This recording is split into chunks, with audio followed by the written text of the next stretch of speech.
Bismillahirrahmanirrahim.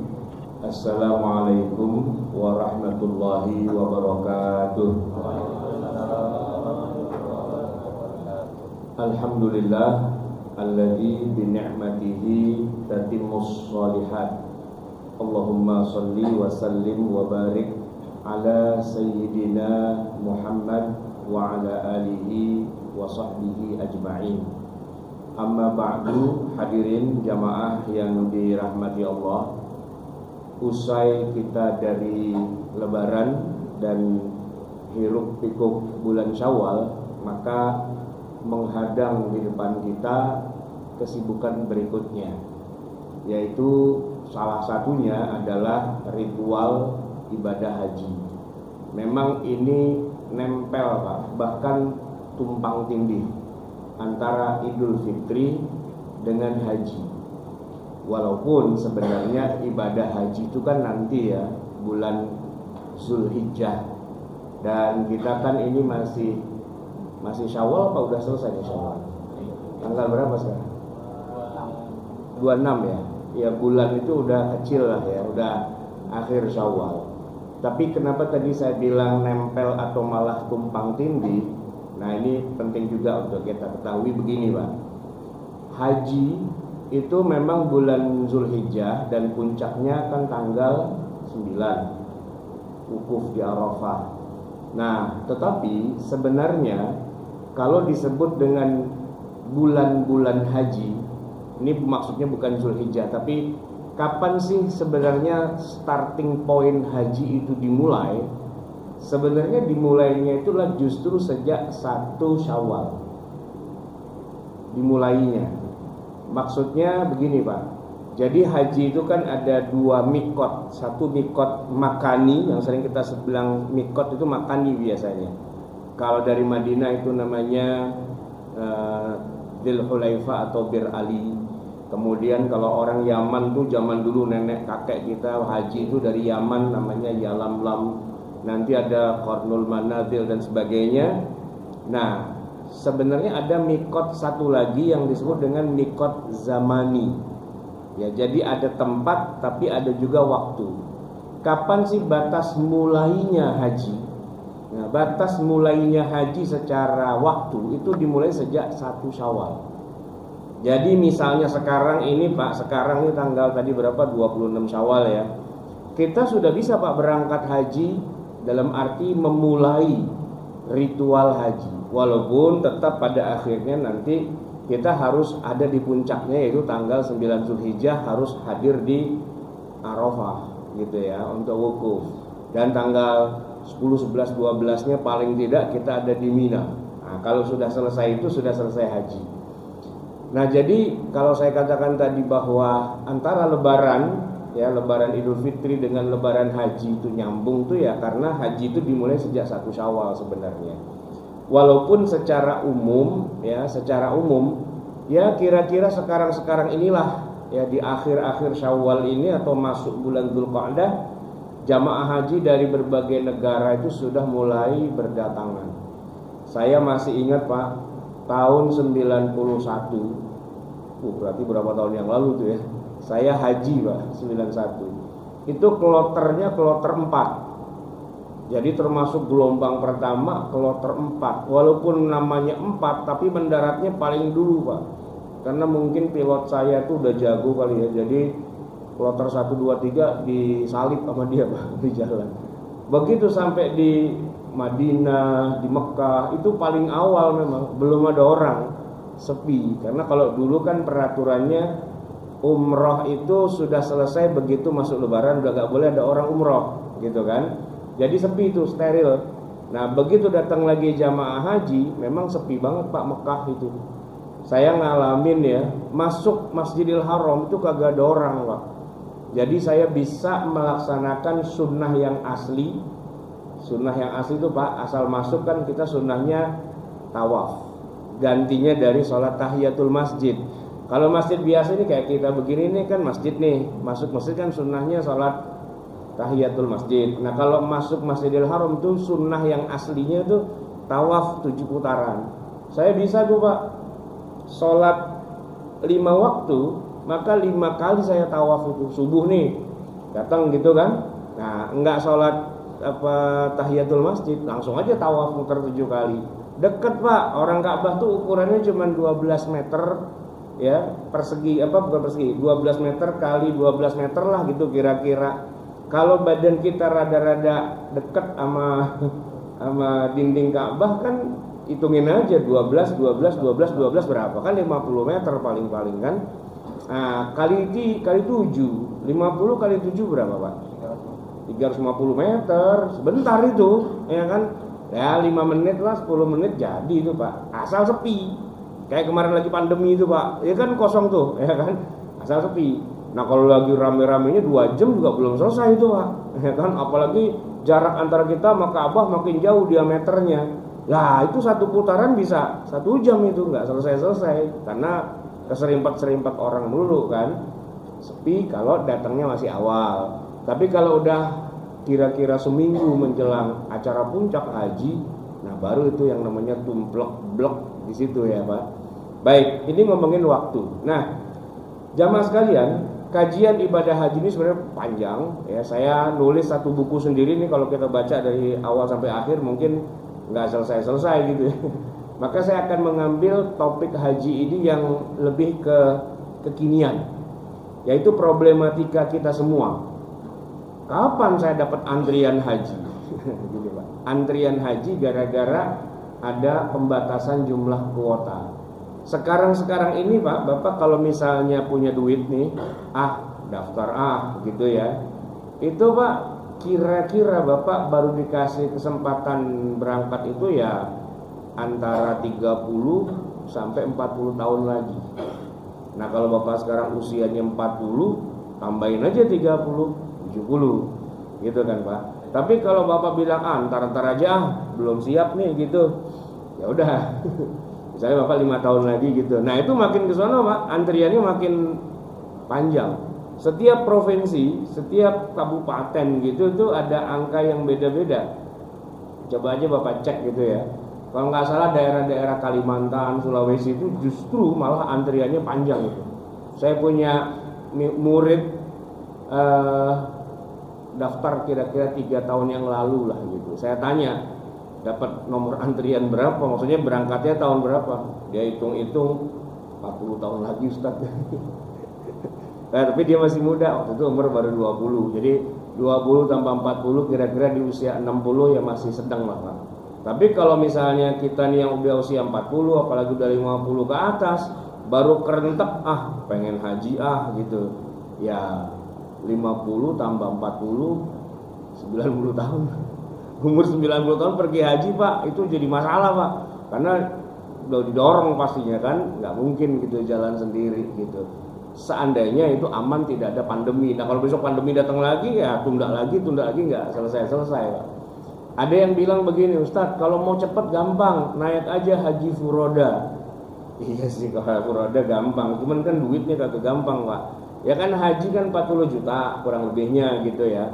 Nah kalau furoda berapa? Bisa 300 gitu. Jadi untuk satu orang furoda itu kalau buat haji yang biasa 30 bagi 4 ya bisa buat 6 orang ya, 6 orang 7 orang haji sekeluarga, gantinya haji furoda gitu. Dan gak mentang-mentang furoda lantas pasti dapat Pak, belum tentu juga, karena kan itu dibagikannya udah injury time gitu ya. Bisa jadi dapat, bisa jadi enggak, ya macam-macam lah masalahnya gitu. Atau haji plus tuh ngantrinya memang sekitar 5 tahunan lah gitu kira. Iya 5 sampai 10 tahun kan, berapa harganya? Ya $12.000 tuh kalau rupiahnya berapa? 150 sampai 200 lah gitu kira-kira kan. Ya gede juga Pak, ya kan. Nah kita kan duit pas-pasan cuma 40 juta, itu aja diutangin sama mertua gitu kan. Jadi kebayang kan, problematika terbesar haji kita sekarang ini bukan ONH, atau sekarang namanya ganti menjadi biaya perjalanan ibadah haji, BPIH gitu ya. Bukan itu masalahnya, karena itu udah selesai. Waktu kemarin itu kan banyak bank yang memberikan dana talangan haji. Ya pokoknya kita punya duit berapa sebagai modal, udah ntar pergi haji dulu, nanti pulang baru bayar utang. Boleh, sah-sah saja sih sebenarnya gitu kan.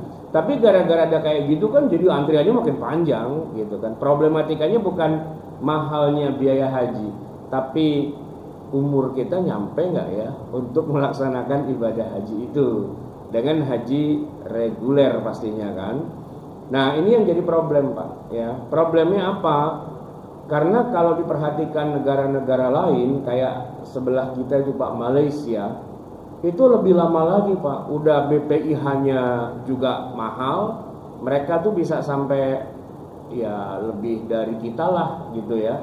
Nah nunggunya juga lebih lama. Saya pernah ketemu dengan salah satu jamaah dari Malaysia. Saya tanya, Pak C itu nunggu berapa lama kalau di Malaysia itu? Dia mungkin sambil bercanda dia bilang 100 tahun lah, dia bilang gitu. Apa benar apa enggak ntar kita cek lagi aja. Tapi intinya masalah nunggunya ini. Nah, problematika itu apakah ada solusinya gitu. Ya solusinya sih sebenarnya kuotanya dinaikin, Pak. Cuman problematikanya kalau kuota dinaikin, maka secara teknis itu sulit untuk menjaga keamanannya. Kenapa? Nah gini Pak, saya mau cerita sedikit tentang kenapa sih ada kuota-kuota pembatasan, kenapa nggak biarin aja gitu, siapa aja mau haji silahkan gitu Pak. Jadi gini, ini berangkat dari berbagai macam kejadian yang menyedihkan, tragedi demi tragedi dalam ibadah haji karena berdesakan. Nah berdesakan tuh memang nggak sepanjang haji berdesakan sih ya. Kalau kita istilah kata cuman uyel-uyelan doang Pak, umpel-umpelan mah itu nggak jadi masalah dah. Ya namanya juga rame-rame kayak kita pulang mudik Pak, ya kan? Pulang mudik kan pasti macet lah. Kemarin yang pulang mudik salah jadwal kan merasakan itu Pak. Kalau saya kemarin pulang mudik nggak pulang sih. Orang pada pulang, saya nggak macet Pak. Orang saya nggak pulang, jadi kan nggak macet gitu kan. Walaupun saya pulang juga, cuman setelah orang mudiknya udah balik ke Jakarta. Jadi arus balik itu yang jalan tolnya dua-duanya itu dipakai satu arah one way gitu ya, itu udah selesai. Jadi kan saya lewat tol. Karena ada teman saya Pak, dia nggak sabaran, kelamaan nungguin jalan yang one way itu dibuka, akhirnya dia nekat lewat jalur biasa, lewat apa itu Pantura. Ya belum sampai Semarang udah 15 jam dia. Lewat kampung orang Pak, orang lagi pada lebaran kita lewat, tumpang lewat gitu kan. Orang lagi hajatan, orang lagi bikin halal bihalal, kita lewat depan rumahnya gitu kan.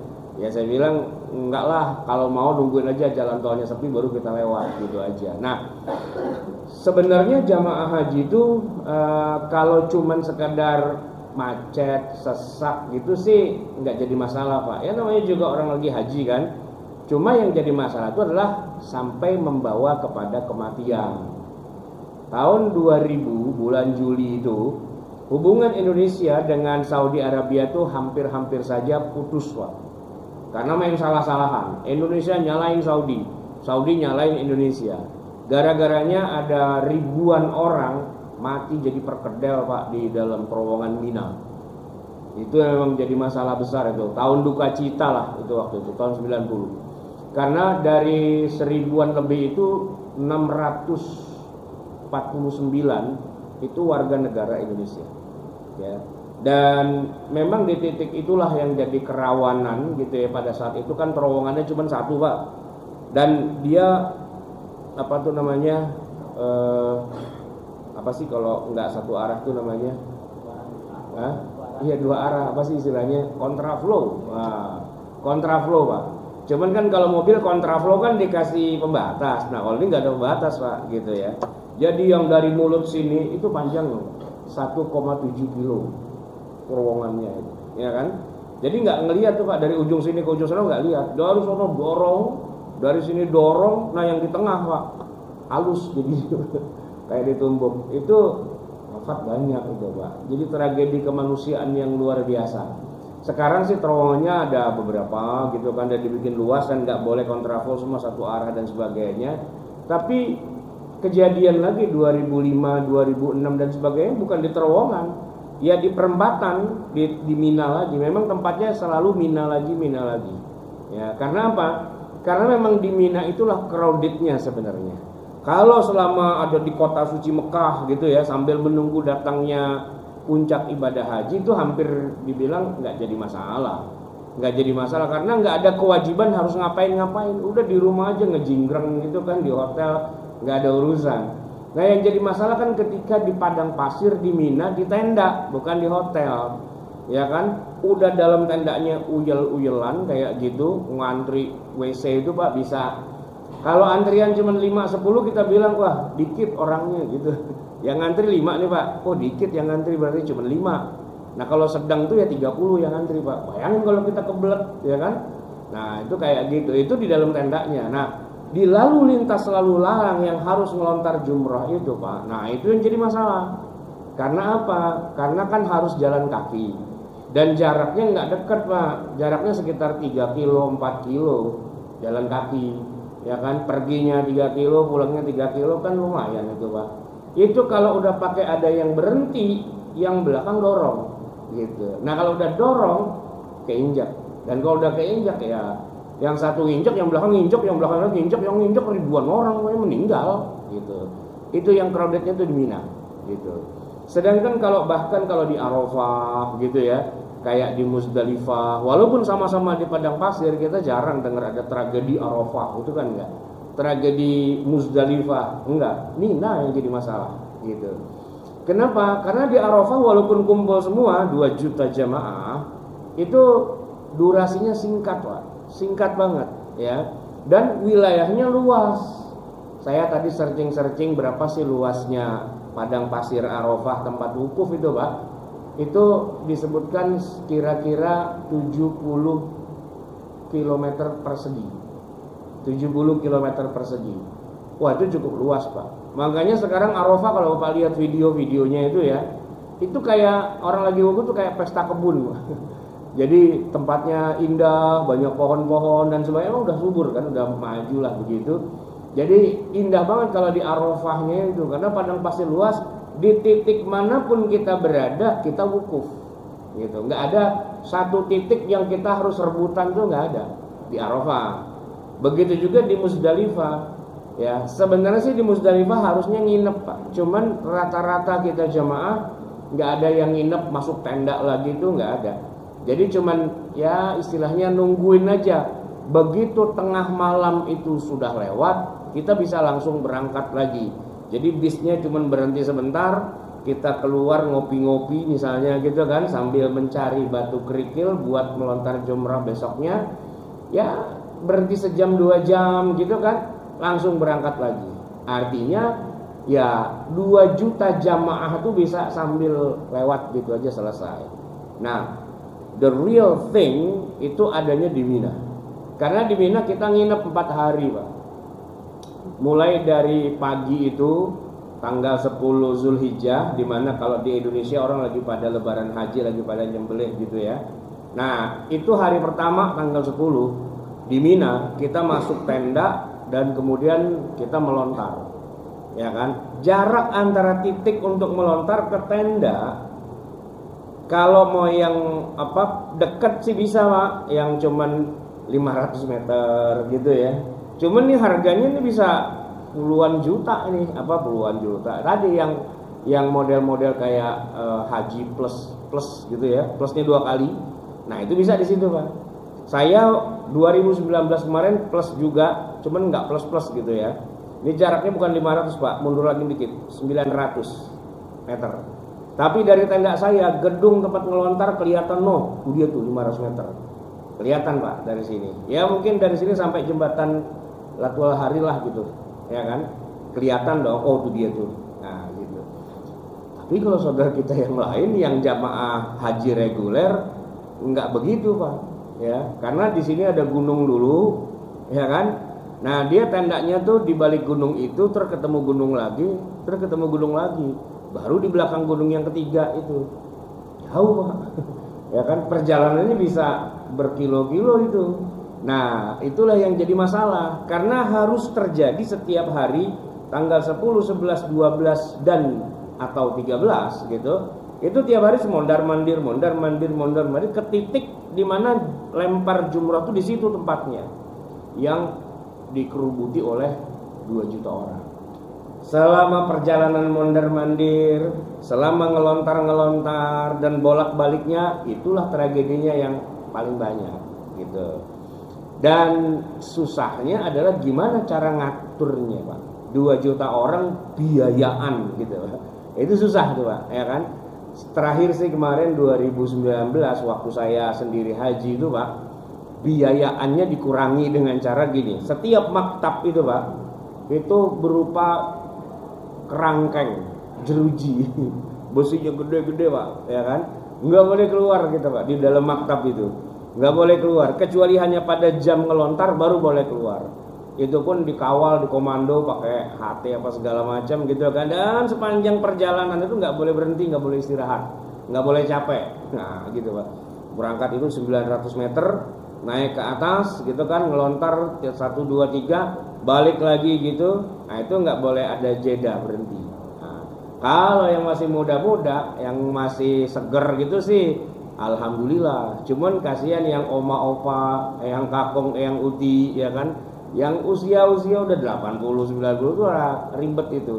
Kalau dia mau terima nggak usah ngelontar, diwakilkan saja sih alhamdulillah. Masalahnya dia ngotot juga pengen ikut. Nah gitu, Pak. Enak aja nggak boleh ngelontar, orang gue nabung dari 10 tahun sampai sini kagak boleh ngelontar. Gitu, Pak, ngotot dia. Nah kalau udah ngotot-ngotot gitu udah susah tuh, Pak, ya kan? Nah, jadi jamaah sekalian, yang paling crowded itu justru di Mina. Itulah kenapa kemudian sejak tahun 80 ya, negara-negara Islam, maksudnya negara yang penduduk Islamnya banyak, yang tergabung dalam organisasi konferensi Islam, itu ngumpul dan bikin kesepakatan. Kita batasi jumlah jamaah haji demi kemaslahatan dan keselamatan nyawa mereka juga. Kalau dibiarin aja kumpul segitu banyak, wah jadi urusan, Pak. Itu yang kemarin itu, Pak, yang sampai mati banyak banget itu. Tahu nggak tindakan dari Raja Salman? 29 petugas haji Saudi dihukum pancung gara-gara kelalaian mereka nggak bisa ngatur jamaah haji. Petugasnya, Pak, kebayang nggak petugas haji dihukum pancung sama Raja Salman? Ibarat kata kalau pakai bahasa Betawi, lu udah gua tugasin suruh ngatur, bukannya ngatur, malah pada mati, bunuh sekalian. Dibunuh, Pak, dihukum mati mereka itu, dieksekusi mati. Di Indonesia kan nggak ada ya kelalaian petugas terus petugasnya dihukum mati gitu, nggak ada yang mau jadi petugas. Di sana serius, Pak. Raja turun tangan, ini siapa nih yang bikin gara-gara nih? Kok pada banyak jumlah korban yang meninggal? Kumpulin semua, diusut, hukum mati, pancungin mereka tuh. Ada kira-kira 26 orang tuh pancungin petugas haji Saudi, Pak. Itu kan. Ya karena itu serius dianggap sebagai kejahatan. Walaupun sebenarnya itu kelalaian, tapi kelalaian yang mengakibatkan kematian orang dalam jumlah banyak, ya emang hukum mati sih seharusnya, memang bener sih gitu ya. Nah, jadi daripada entar pada mati dan sebagainya, ayolah semua negara kompak. Jangan kirim banyak-banyak, diseleksi yang paling boleh berangkat cuman 1/1000 dari jamaah hajinya atau dari penduduk muslimnya gitu, Pak. Nah, kalau udah begitu, Pak, maka bisa sedikit lebih dikendalikan. Karena kalau enggak, Pak, wah itu jamaah yang korban makin banyak. Makin banyak yang haji, makin banyak korbannya. Maka dibikinlah istilahnya dibatasi, pembatasan itu. Nah, sebenarnya, Pak, pembatasan itu juga belum secara 100% bisa menanggulangi kematian. Ya kan? Kenapa? Ya karena tadi crowded, jalannya jauh, ngelontarnya susah, dan itu kan padang pasir, tahu sendiri, Pak. Orang kena heat stroke, orang kena apa dan sebagainya kan. Nah, solusi secara fikihnya gimana? Ini yang mau saya sampaikan sekarang tuh gini, Pak. Jadi, tadi kita tahu bahwa sumber malapetaka terbesar itu kan di Mina. Ya kan? Pertanyaan sederhananya, emang hukumnya kita nginep di Mina untuk melontar itu rukun apa bukan sih kalau dalam bab haji? Rukun apa bukan? Mesti kudu wajib dikerjain atau bisa nggak usah dikerjain aja? Nah, jamaah sekalian, tidak ada satupun mazhab fikih yang 4 yang mengatakan bermalam di Mina dan melontar jumrah itu adalah rukun. Enggak ada. Yang disepakati rukun itu adalah wukuf di Arafah. Dan wukuf di Arafah itu enggak pakai, istilahnya enggak pakai nginep, enggak pakai wirawiri. Pokoknya ada di situ aja ngejogrok, lo mau tidur kayak lo mau ngapain, ya yang penting tanggal 9 Zulhijjah di situ. Gitu. Dan waktunya juga singkat. Sepakat para ulama yang namanya wukuf itu dimulainya sejak zuhur sampai matahari terbenam. Gitu. Ya kan? Itu istilahnya durasi yang afdal gitu. Sedangkan kalau durasi yang merupakan rukunnya ya sekejap aja. Yang penting ada di situ, lewat, numpang lewat, balik lagi pergi, udah dianggap wukuf. Gitu Pak sebenarnya. Wukuf di Arafah. Makanya tuh Pak, kalau ada jamaah haji katanya waktu wukuf dia wukufnya safari. Safari wukuf itu istilah buat orang pasien yang di rumah sakit yang nggak bisa kemana-mana. Ya, pas tanggal 9 Zulhijjah dia dibawa pakai ambulan masuk ke area padang pasir Arafah seluas 70 km persegi. Kan luas itu Pak ya, kalau saya hitung-hitung ada sampai 5-6 kecamatan lah kalau di Jakarta itu, segitu luasnya kan. Nah di bagian mana aja dia masuk ke area itu langsung keluar lagi, dia sudah wukuf sebenarnya. Sudah wukuf sebenarnya. Maka dalam kondisi-kondisi yang darurat, kondisi yang force majeure gitu ya wukuf mah nggak harus seharian. Dari 4 mazhab cuma satu doang mazhab yang rada ketat gitu Pak, yaitu mazhab Maliki. Dia harus wukuf dari sejak matahari terbit tanggal 9 Zulhijjah. Sebelum terbit udah harus ada di situ. Dan baru boleh keluar kalau matahari udah terbenam. Jadi sejak sebelum matahari terbit sampai matahari terbenam gitu. Itu batasnya gitu kan. Nah, tapi memang Maliki memang begitu Pak. Dia dalam bab iktikaf nih, bulan Ramadan Pak depan gitu, iktikaf tuh Pak. Maliki juga begitu kalau bikin iktikaf. Enggak sah iktikaf ente kalau enggak dari maghrib sampai maghrib. Ya, gitu. Nah, kita di Indonesia enggak ada yang sah tuh Pak. Orang pada kabur mulu ya kan. Datangnya aja habis tarawih, ya kan? Habis sholat subuh pada bubar. Itu aja hari-hari awal. Nah, kalau udah hari yang tanggal 26, 27, 28 itu Pak, boro-boro gitu kan. Panitianya baru pulang kampung gitu kan, udah kagak ada lagi panitianya. Jamaah tinggal dikit, panitia bubar. Membubarkan diri dengan sendirinya gitu kan. Nah, itu kalau pakai mazhab Maliki, orang iktikaf model kayak gitu nggak ada yang sah itu Pak. Ya, karena dia harus dari sebelum maghrib ya. Nah, sampai ketemu maghrib lagi besok baru tuh dihitung iktikaf, minimal iktikaf itu ya 24 jam itu Maliki. Nah, wukuf di Arafah dia gitu juga Pak. Syaratnya wukuf harus sebelum matahari terbit sampai ketemu lagi ntar matahari terbenam gitu kan. Itu kata mereka. Tapi 3 mazhab yang lain, Hanafi, Syafi'i, Hambali, enggak harus. Afdalnya sebelum zuhur sampai matahari terbenam. Tapi kalau yang paling ringan yang Syafi'i Pak. Iya, nanti masuk aja sebentar keluar lagi udah aman lah. Udah wukuf itu namanya, santai gitu kan. Nah, itu kalau yang rukun, santai banget. Makanya Nabi mengatakan Al-Hajju Arafah itu benar Pak. Yang penting hari itu absen lah, ngisi absen doang Pak. Masuk gitu, nah tanda tangan doang udah keluar lagi gitu. Udah dianggap masuk udah gitu kan. Nah, sedangkan 4 hari nginep di Mina itu enggak masuk rukun. Itu masuknya wajib haji. Nah, di sini kita belajar sedikit Pak. Apa perbedaan rukun haji dengan wajib haji? Dua-duanya mesti dikerjain, tapi kalau rukun seandainya ditinggalkan otomatis hajinya bubar. Dan ada hukumannya, tahun besok mesti balik lagi. Gitu. Ibaratnya tubuh manusia itu Pak, wukuf di Arafah itu jadinya kepala. Orang kalau nggak ada kepalanya mati dia.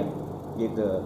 Sedangkan kalau orang wajib haji, tadi kan rukun. Kalau wajib haji itu ibaratnya tangan atau kaki. Orang masih bisa hidup kalau nggak ada tangannya, nggak ada kakinya, tetap masih bisa hidup.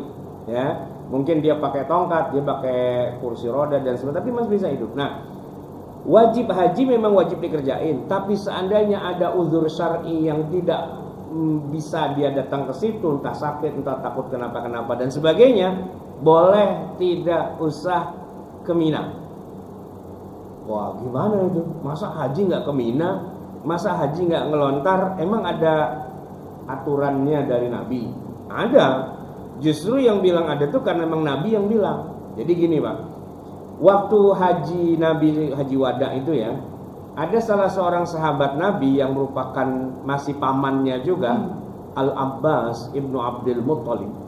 Al-Abbas ini kan keluarga Nabi. Memang kalau dalam lingkungan kota Mekah, keluarga Nabi itu memang keluarga yang urusannya banyak dalam ngurusin orang haji.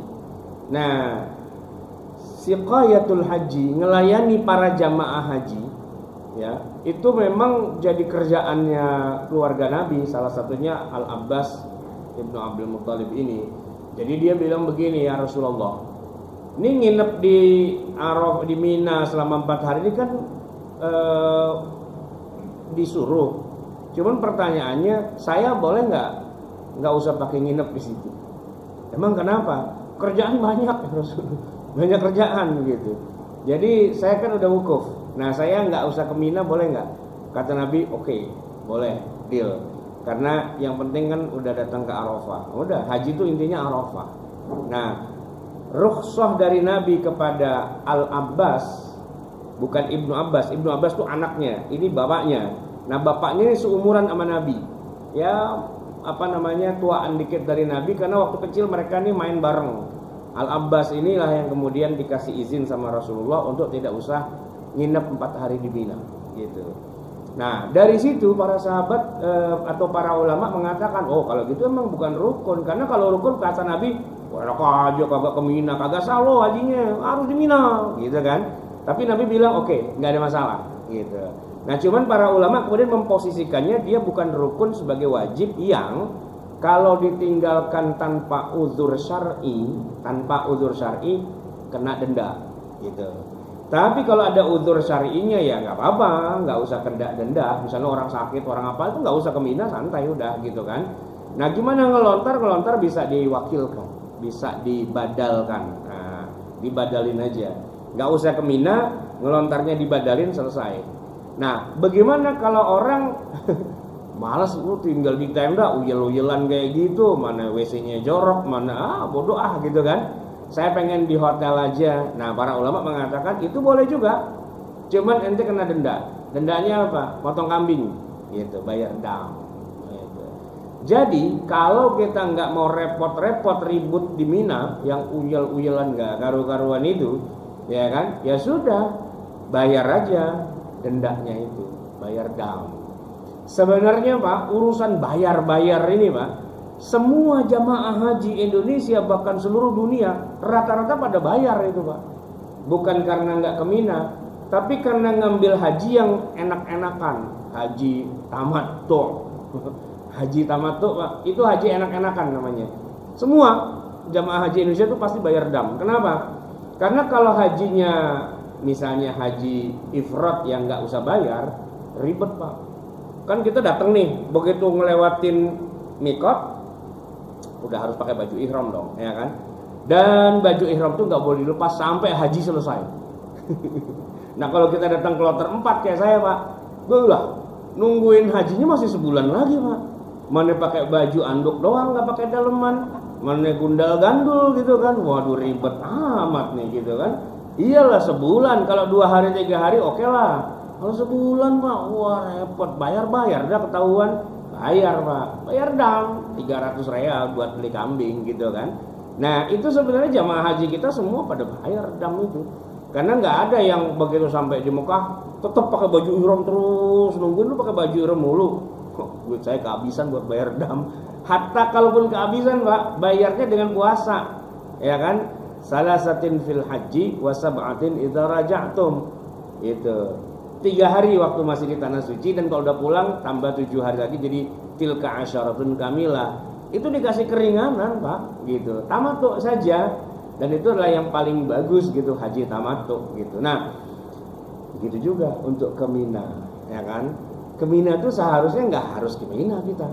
Nah beberapa jamaah haji ada yang sudah paham kayak gitu, rela dia, ya udah kalau gitu kita dari Arafah, ya kan, ke Mina buat ngelontar doang, langsung balik lagi ke hotel di Mekah, selesai. Atau di Aziziyah lah, dekat-dekat situ kan. Nah nanti ngelontar tergantung, mau dibadalin boleh, Mau datang sendiri bisa juga. Datang sendiri istilahnya ya naik jalan kaki. Kalau dari Aziziyah itu dekat. Karena tempat melontar di Mina itu lebih dekat ke Aziziyah daripada ke tenda-tenda gitu ya. Dari sini dekat, melontar balik lagi, nginep lagi di hotel gitu kan. Besok kapan masuk lagi gitu kan. Atau daripada ribet, udahlah badalin aja, bayar berapa kayak kepada siapa yang bisa ngelontarin, selesai urusan. Sebenarnya kalau semua bisa kompak kayak gitu, nggak usah semua sih, mayoritasnya. Nah, yang kuat-kuat aja badannya gitu kan, yang lulus tes boleh lu tinggal di Mina. Nah, kalau yang nggak lulus tes sudahlah di hotel aja, di penginapan aja, santai aja gitu kan, ngelihat aja dari TV liputan secara siaran langsungnya gitu kan, nggak apa-apa kan harusnya. Tapi itu yang jadi masalah. Soalnya bukan apa-apa, edukasinya dari travel haji, dari KBIH, dari Kementerian Agama gitu ya. Edukasinya nih Pak waktu manasik, ayo kita sempurnakan ibadah kita. Nah itu Pak, karena disuruh sempurnakan, dia kagak inget umur, dia kagak inget kondisi gitu Pak. Semangat sih, sampai sono stroke gitu kan. Banyak yang pada pulang dalam keadaan tinggal nama Pak, dikuburin di sana urusannya. Makanya Pak, kalau jamaah haji berangkat itu kapal, pesawat nggak ada yang kosong. Tapi kalau udah pulang banyak yang kosong Pak. Jangan girang dulu, itu pada meninggal itu orangnya. Gitu di sana itu. Dan meninggalnya bukan di awal, meninggalnya pas lagi di Mina itu. Itu yang harus dijaga kondisinya. Makanya saya ingat banget kemarin waktu mau berangkat itu ya, kan disuruh cek semua tuh Pak, jantung apa segala macam. Baru saya tahu bahwa ternyata saya ada punya juga bakat-bakat darah tinggi gitu kan. Nah itu suruh ke dokter dulu, suruh dapat obat dulu, apa istilahnya dirawat dulu sama dokter sampai kemudian udah bisa diatur darah tinggi. Atau apa misalnya ada orang punya kolesterol, ada orang punya apa jantung apa gitu, itu dirawat dulu ya kan, diberesin dulu. Kalau sudah dokter kasih surat, oke diizinkan. Kalau udah diizinkan baru boleh berangkat gitu kan. Suruh jaga kesehatan, ya kita yang masih muda-muda ini tetap harus jaga kesehatan. Saudara saya ada tuh Pak nggak berangkat, kenapa? Kelihatannya sehat, cuman begitu diperiksa semuanya nggak ada yang beres tuh. Jantung kagak beres, darah kagak beres. Ya kan semuanya jadi ketahuan kagak beres. Tahu gitu gue nggak daftar haji, jadi gue tahu semuanya salahnya. Seluruh tubuhnya ada masalah Pak gitu. Nah kayak gitu-gitu nggak dapat izin Pak, ya nggak dapat izin itu. Makanya belum tentu juga itu mentang-mentang muda, mentang-mentang duit banyak bisa pergi haji ya, kecuali nembak dokternya gitu ya. Nah tapi nembak sampai sana ketembak dia gitu kan. Banyak itu Pak yang kayak gitu kasusnya. Jadi jamaah sekalian, sebenarnya kalau mau gitu ya diedukasi sedemikian rupa, maka nggak harus yang sampai ngambil resiko yang tinggi, khususnya di Mina itu.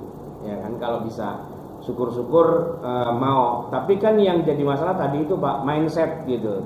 Kita tuh biasanya jamaah haji itu selalu diberi motivasi untuk mengambil yang fadilah, yang afdol, yang lebih dari sekedar yang bisa kita mampu gitu kan. Padahal sih itu yang sebenarnya harus disesuaikan, di-adjusting ulang, harus lihat resikonya gitu. Kayak gini Pak, waktu tadi saya cerita di awal, waktu Masjidil Haram itu sepi, saya kan bisa tuh Pak, setiap kali masuk masjid tawaf gitu kan. Bahkan uniknya, setiap tawaf itu terakhirnya saya pasti cium Hajar Aswad. Sampai bosen tuh kita nih Hajar Aswad, orang sepi nggak ada orang. Tapi kalau udah kondisinya kayak gini Pak, udah nggak bisa. Dan nggak bisa ngotot gitu banggain gue dong bisa nyium Hajar Aswad. Lu mana kagak bisa, lu muda doang kagak bisa ngantri, kagak bisa rebutan gitu Pak. Akhirnya dia rebutan, pulang bonyok Pak, ya kan. Karena rebutan kayak gitu tuh beresiko besar ya kan. Nah kita sudah harus mulai berhitung mana yang memang ini prioritas dan mana yang tidak prioritas. Ya kalau anak muda sih kadang-kadang emang nggak penting-penting dikerjain Pak. Saya tuh waktu itu Pak, kan masih muda kan, umur 90 Pak. Ya kuliah baru semester 3 gitu kan, ditantangin, berani nggak naik ke atas itu Jabal Nur Gua Hiro, ayo naik Pak ke atas gitu. Sampai atas ngos-ngosan besoknya 2 hari kagak jamaah ke masjid. Kenapa? Kecapean naik gunung gitu kan, ada aja gitu kan. Masih muda sih Pak, jadi bisa cerita sekarang, saya ke Jabal Nur, saya ke sini gitu. Cuman itu Pak pengaruhnya buruk buat jamaah yang lain, jadi pada pengen kan, pada pengen kesono akhirnya wukuf kagak bisa, wukuf di rumah sakit naik ambulan ujung-ujungnya. Nggak bisa melihat mana nih yang prioritas gitu kan. Nah ini yang penting untuk kita pikirkan. Baik jamaah sekalian yang dirahmati Allah, sebelum saya akhiri mungkin ada pertanyaan dari jamaah terkait masalah ibadah haji ini. Ya syukur-syukur bisa dijawab, kalau enggak yang aku aja nggak bisa dijawab. Ada pertanyaan Pak?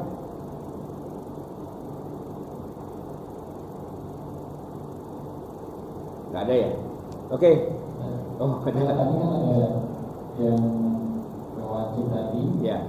di yang berkaitan dengan dari lamanya, ada kaumnya sendiri ya di kami.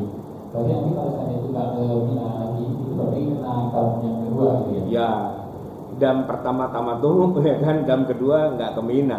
Dam itu seekor kambing kalau di sana kira-kira 300 real, sereal kan 4.000, 3 kali 4 tuh berarti berapa? 1.200.000, murah ya. Kambing di kita berapa sih? Ya segituan lah, nggak seberapa juga. Atau kalau nggak punya duit udah puasa 3 hari, tambahin 7 hari di sini, saking kirenya gitu Pak. Daripada high risk gitu ya, daripada resikonya tinggi gitu. Itu sebenarnya sih salah satu. Dan saya ngalamin dua-duanya Pak. Saya ngalamin yang tinggal di tenda di Mina, ngalamin, dan ngalamin juga yang tinggal di hotel di Mekah, nggak ke Mina. Saya karena haji 2 kali, dua-duanya saya ngalamin. Ya enakan tinggal di hotel sih biar bagaimanapun ya kan. Walaupun yang di Mina tempatnya haji plus dan sebagainya, tapi ya susah di Mina. Walaupun ya kalau sekarang sih jadi kenangan manis. Cuman waktu itu Pak, ya masuk rumah sakit banyak juga itu, ya kan. Ya artinya pas kita udah di Arafah di Mina loh, bapak itu kemana kok nggak kelihatan? Habis aneh anterin ke rumah sakit gitu Pak. Udah nggak pulang lagi, udah nggak pulang ke Indonesia maksudnya. Terus menghadap Allah di sana gitu. Banyak kasus-kasus kayak gitu kan. Makanya emang Pak kalau kita nganter jamaah haji kan suka pakai ada cara nangis-nangisan tuh Pak. Ya karena itu salah satunya itu. Walimatus safar itu ya balik lagi kan nih gua gitu kan. Bahkan ada juga yang dari awal niatnya emang udah mau mati di sono gitu Pak. Ya belum tentu masuk surga juga, orang Abu Jahal juga matinya di Mekah. Abu Jahal emang dikira matinya di mana? Di Mekah juga. Enggak sih, dia matinya di Medan Badar. Ya tapi kan dia orang Mekah Pak, ya kan? Banyak yang orang Mekah pada mati aja, nggak ada urusan mati di tanah suci terus masuk surga gitu. Enggak juga. Nah kalau dosanya banyak, utangnya banyak, korupsinya banyak, wah ya oke lah dia tadinya udah dapet tiket masuk surga, cuman kan di tengah jalan kata malaikat sebentar nih ada komplain gitu, suruh balik lagi, suruh ngurusin dosa-dosanya orang gitu kan, masuk neraka dulu. Ya kalau cepat misalnya cuman setahun 2 tahun, nah kalau lama sampai 20-30 tahun kan gak jadi. Ya itu Pak, jadi hati-hati juga, jangan berpikir bahwa mentang-mentang bisa ke tanah suci terus pasti nggak punya dosa gitu kan, nggak juga. Baik, ada lagi Pak pertanyaan yang lain? Ya kalau nggak ada kita tutup sampai di sini. Semoga bermanfaat. Kita bermohon pada Allah semoga Allah memberikan kemudahan kita untuk bisa berziarah ke tanah suci. Ya nggak bisa haji ya minimal umroh lah gitu ya. Semoga amal-amal kita diterima oleh Allah Subhanahu Wa Taala. Bismillahirrahmanirrahim. Alhamdulillahirabbil alamin. Hamdan yuwafi ni'amahu wa yukafi'u mazidah ya Rabbana. Lakal hamdu wa lakas syukru kama yanbaghi li jalali wajhika wa li 'azimi sultanik. Allahumma salli wa sallim wa barik ala sayyidina Muhammadin wa ala ali sayyidina Muhammad. Rabbana zalamna anfusana wa in lam taghfir lana wa tarhamna lanakunanna minal khasirin. Rabbana amanna bima anzalta wa taba'na ar-rasula faktubna ma'asy syahidin. Rabbana la tuzigh qulubana ba'da idh hadaitana wa hab lana min ladunka rahmatan innaka antal wahhab. Rabbana atina fid dunya hasanah wa fil akhirati hasanah wa qina adzabannar. Sallallahu ala nabiyyina Muhammadin wa ala alihi wa sallam. Subhana rabbika rabbil izzati amma yasifun wa salamun alal mursalin walhamdulillahi rabbil alamin. Wassalamualaikum warahmatullahi wabarakatuh.